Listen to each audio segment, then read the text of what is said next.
40, 45 या 50 या उससे भी ज़्यादा उम्र है, मन जवान वाला है, इच्छा बहुत प्रबल रहती है, लेकिन शरीर साथ नहीं देता। ऐसे बहुत सारे पेशेंट हमारे पास आते हैं जो बोलते हैं कि हमारे जो मन की इच्छा है वो तो बहुत स्ट्रोंग है, जो एक्टिविटी सेक्सुअल एक्टिविटी करने की, लेकिन एक्चुअल में जब परफॉर्मेंस हम करने के लिए जाते हैं तो शरीर साथ नहीं देता है।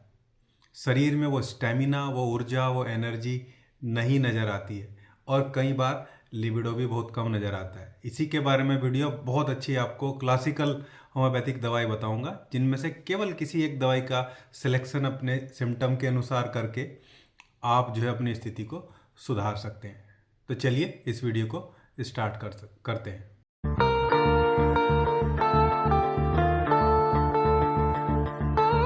दोस्तों नमस्कार, मैं डॉक्टर सचिन और होम्योपैथी विद सचिन में आप सब लोगों का बहुत बहुत स्वागत है। आज हम बात करने वाले हैं एक ऐसे टॉपिक के बारे में जिसमें 40 से लेके 50, 55 या कुछ 60 साल की उम्र के जो पुरुष हैं वो बात नहीं करते हैं, छुपाना चाहते हैं या चुप रहते हैं, ऐसा भी आप बोल सकते हैं।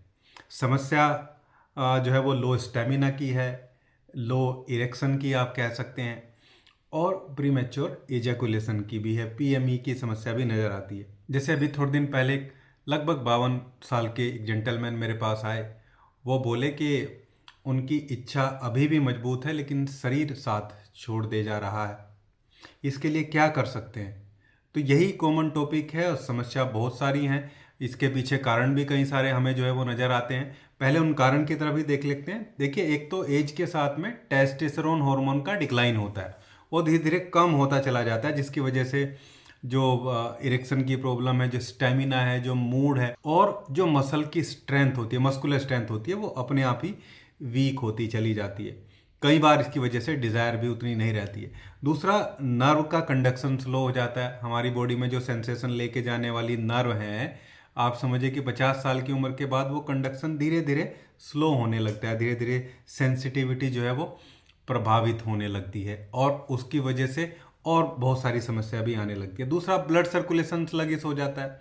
ब्लड सर्कुलेशन वीक होने से, ब्लड सर्कुलेशन प्रॉपरली काम नहीं करने से इरेक्शन उतना मजबूत नहीं रहता, और होता भी है तो क्योंकि इरेक्शन पूरा ब्लड फ्लो का ही गेम है तो वो होल्ड नहीं उतनी देर के लिए कर पाते हैं। बीपी, कोलेस्ट्रोल, फैटी लिवर, ये सब समस्याएं भी जो है स्लगिश सर्कुलेशन की वजह से देखने को मिलती है, या इन सब की प्रॉब्लम की वजह से या डायबिटीज़ की प्रॉब्लम की वजह से लोगों में नर्व की प्रॉब्लम और जो ये वास्कुलर चेंजेस हैं ये देखने को मिलते हैं। इसके अलावा स्ट्रेस में लगातार रहना, काम की जो है प्रेशर लगातार बने रहने से भी ऐसा ही होता है, जिससे बहुत सारे सिम्टम नज़र आते हैं। जैसे डिज़ायर प्रेजेंट रहती है लेकिन शरीर साथ नहीं देता, इरेक्शन आता है लेकिन बहुत देर टिकता नहीं है। अर्ली डिस्चार्ज कुछ लोगों को तो सेकंड्स में ही चीज़ें प्रॉब्लम हो जाती है। बहुत वीकनेस, अगर थोड़ा बहुत एक्ट हो भी जाए तो बाद में वीकनेस बहुत ज़्यादा देखने को मिलती है। लॉस ऑफ कॉन्फिडेंस, रात में नींद खराब हो जाना, और मॉर्निंग का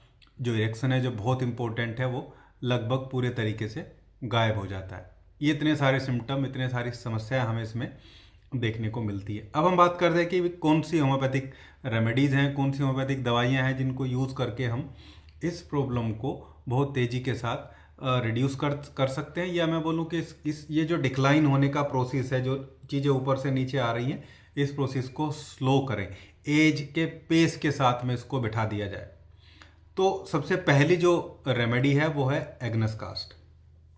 एग्नस कास्ट मेल पेशेंट के लिए बहुत ही टॉप ग्रेड रेमेडी है, खासकर जब जब डिज़ायर तो बहुत ज़्यादा हाई रहती है लेकिन शरीर का रेस्पॉन्स लगभग ज़ीरो देखने को मिलता है। तो ऐसी केस में एग्नस कास्ट देते हैं हम, जिसमें जो जो पेनाइल पार्ट है एक मेल पेशेंट का बिल्कुल कोल्ड और रिलैक्स नज़र आता है। इसके अलावा कोई पुरानी हिस्ट्री रहे पेशेंट को मास्टरबेशन की, या एक्सेसिवली उसने एक्टिविटी परफॉर्म करी हो पहले, मेमोरी वीक हो जाती है, कॉन्फिडेंस बहुत स्लो नज़र आता है और वीकनेस बहुत ज़्यादा है, अगर ये समस्या नज़र आती है तो ऐसे पेशेंट को रेमेडी को 30 पोटेंसी से स्टार्ट करिए। पहले 30 पोटेंसी दिन में 2 बार कुछ दिन, फिर 200 पोटेंसी सप्ताह में 2 बार, उसके बाद 1000 पोटेंसी को सप्ताह में 1 बार या 15 दिन में 1 बार लेके इस तरीके से हम ग्रेजुअली नीचे से ऊपर की तरफ बढ़ते हुए जाते हैं। अगर ये एग्जैक्ट सिम्टम मैच होते हैं तो एक ही दवाई से आपकी जो जो समस्या है वो जो है सोल्व हो जाएगी। दूसरी रेमेडी है नक्स ओमिका। नक्स ओमिका उन लोगों के लिए है जिनको काम का स्ट्रेस बहुत ज़्यादा है, या शराब वगैरह पीने वाले लोग हो गए, और उन लोगों को देखते हैं इरिटेबल टाइप के हैं, गुस्सा जल्दी आता है, डिज़ायर बहुत ज़्यादा स्ट्रोंग है लेकिन ताकत उतनी नहीं है, ताकत लगभग ख़त्म होने की तरफ है, और बहुत इरिटेटिव जो बिहेवियर है, नेचर है, वो नज़र आता है।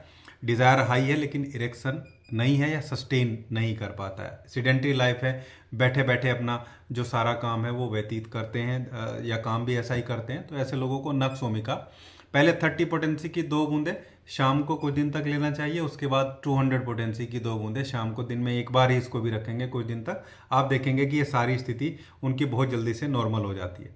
तीसरी जो दवाई है इसमें वो है लाइकोपोडियम। ऐसे लोगों के लिए ही जो जिनकी हम बात करें जहाँ पे डिज़ायर बहुत स्ट्रोंग है लेकिन जो पावर है, जो इरेक्शन है, वो बहुत वीक है। लाइकोपोडियम वाले लोगों में एसिडिक प्रॉब्लम ज़्यादा नज़र आती है, एसिडिटी है, और परफॉर्मेंस का एंग्जाइटी है, परफॉर्मेंस फियर है। मतलब ऐसे लोगों को डिज़ायर भी है, चलो इरेक्शन आ भी गया, अब उनको ये डर लगा रहता है कहीं पहले की तरह ना हो जाए, वो जो परफॉर्मेंस है वो बहुत वीक ना हो जाए, कहीं एक 2 सेकंड या 10 सेकंड या 30 सेकंड तक ही ना रहे पहले की तरह। तो वो परफॉर्मेंस एंग्जाइटी बनी रहती है ऐसे लोगों में। तो इन लोगों को पेट फुल और मीठा खाने की इच्छा लगातार बनी रहती है, गैस, ब्लोटिंग, कॉन्फिडेंस बहुत वीक ऐसे लोगों का रहता है। और राइट साइडेड जो राइट कंधे में दर्द होना, कमर में दर्द होना, राइट साइडेड कंप्लेन या राइट सिर में दर्द होना, ये भी अगर है, ये चीज़ें प्रोमिनेंट है। खासकर जो मैंने आपको बताया, डिज़ायर है लेकिन पावर नहीं है, और कॉन्फिडेंस की एंग्जाइटी है, वो डर है उसको, परफॉर्मेंस एंग्जाइटी। ऐसे लोगों को लाइकोपोडियम पहले 30 पोटेंसी दिन में 2 बार कुछ दिन तक, उसके बाद लाइकोपोडियम 200 पोटेंसी दिन में 1 बार कुछ दिन तक, और फिर लाइकोपोडियम 1000 पोटेंसी सप्ताह में 15 दिन में 1 बार लेके इसको बंद करते हैं। इंप्रूवमेंट 30 पोटेंसी से ही होने लगेगा लेकिन 1000 पोटेंसी तक जाते जाते चीज़ें क्लियर आउट होने लगती हैं। इन तीनों में से कोई भी एक दवाई जो मैच होती है वो आप ले लीजिए। साथ में एक बोनस जो मदर टिंचर है, बोनस जो कॉम्बिनेशन है मैं आप लोगों को बता रहा हूँ, उसमें एक डेमियाना का मदर टिंचर होता है। बहुत खास दवाई है होम्योपैथी की, जो नर्व्स को स्टिमुलेट करती है, स्टेमिना बढ़ाती है, इरेक्शन को इम्प्रूव करती है, और कहीं ना कहीं डिप्रेसिव जो सिचुएशन है नर्वस सिस्टम पे भी ये रेमेडी काम करती है। दूसरी रेमेडी है अश्वगंधा। अश्वगंधा जो स्ट्रेस को रिड्यूस करती है, कोर्टिसोल के लेवल को कम करती है, टेस्टोस्टेरोन हार्मोन को बूस्ट करती है, उसको एक अलग लेवल पे लेके जाती है, स्टेमिना इंक्रीज करती है, और नर्व कंट्रोल करने में, खासकर प्रीमैच्योर इजैकुलेशन में एक पेशेंट को हेल्प करती है। इन दोनों को आपस में मिक्स करना है। इन दोनों को आपस में मिक्स करके 15-15 बूंदें दिन में 3 बार आधे कप पानी में डाल के लेनी है। तो उन तीनों में से कोई एक रेमेडी आप लेंगे और ये मदर टिंचर का कॉम्बिनेशन मिला के लेंगे, तो जो समस्या मैंने आप लोगों को शुरुआत में बताई थी, जहाँ पे पेशेंट बोलता है कि उसका मन तो वही 25-30 साल पुराना है लेकिन शरीर लगातार तेजी के साथ उस एज से भी आगे चल रहा है, यानी कि इच्छा स्ट्रोंग है लेकिन शरीर साथ नहीं दे रहा है, ऐसी स्थिति में आपको ये दवाइयाँ जरूर ट्राई करनी चाहिए और आपको बिल्कुल आशातीत रिजल्ट देखने को मिलेंगे। दोस्तों, ये था आज का वीडियो। उम्मीद करता हूँ वीडियो आप लोग को अच्छा लगा होगा। वीडियो अच्छा लगा तो लाइक करिएगा, शेयर करिएगा और चैनल को सब्सक्राइब जरूर करिएगा। Thank you.